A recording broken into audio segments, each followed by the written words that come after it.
Franck Roland, je suis né le 25 janvier 85. Je suis encore jeune et j'occupe la fonction d'entraîneur au Gap Hautes-Alpes Athlétisme.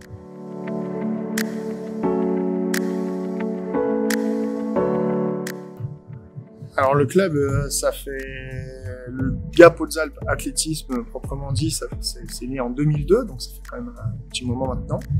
Il y a plusieurs sections à Veynes, à Embrun, à Guillestre, à Briançon et dans le Gap aussi. Et actuellement, le club il se situe autour de entre 95 et la 100e place française, donc sur plus de 1200 clubs classés. Donc c'est un club qui est assez bien classé au niveau national grâce aux résultats des athlètes, mais grâce aussi aux dirigeants, grâce aussi à des gens qui donnent de leur temps pour classer le club, qui permet de classer le club dans différentes sections.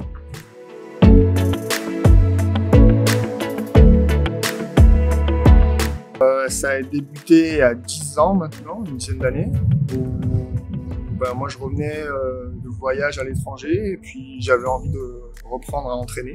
J'ai proposé mes services en tant que coach de saut à la perche.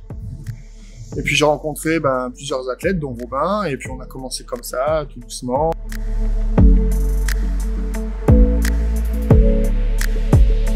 Ce serait mentir qu'il n'ait pas eu d'autres sollicitations. Après, je crois que c'est un choix de vie.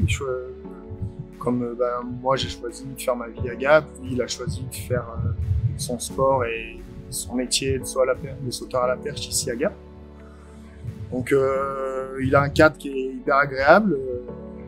On a quand même de la chance de vivre dans les Hautes-Alpes et à Gap précisément. Tout est rapide, tout est à proximité.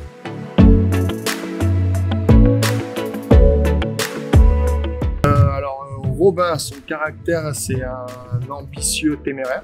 Donc lui, ce qu'il veut, c'est faire de la perf et de la grosse perf.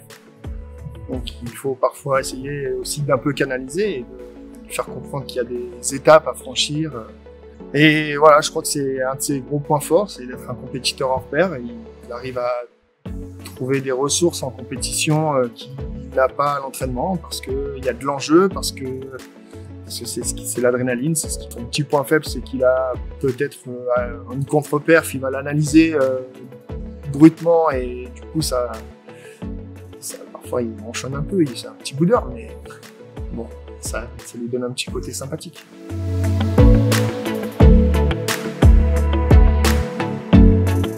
Donc au tout début, les 5-6 premières minutes, j'ai pas trop réalisé, même s'il y avait quand même beaucoup de pression, il y avait beaucoup d'attentes, on me posait souvent la question alors les Jeux Olympiques et ci et ça. Et puis au moment où j'ai appelé ma femme et j'ai un peu eu un peu de poussière dans les yeux. Et voilà, là j'ai réalisé, la pression est retombée et là j'ai réalisé que c'était quelque chose d'exceptionnel.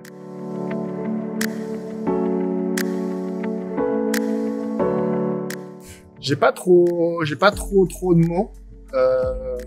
Quand il était plus jeune, bien sûr que j'avais un petit discours, des petites choses que je lui disais. Maintenant, il sait ce qu'il faut faire, il sait à quoi s'attendre. Mais dans tous les cas, à chaque fois qu'on se quitte au moment où il va dans la chambre d'appel, je lui dis de s'amuser, qu'il profite de l'instant et puis s'il y a déjà ça, ce sera déjà un bel accomplissement. La perte viendra ensuite.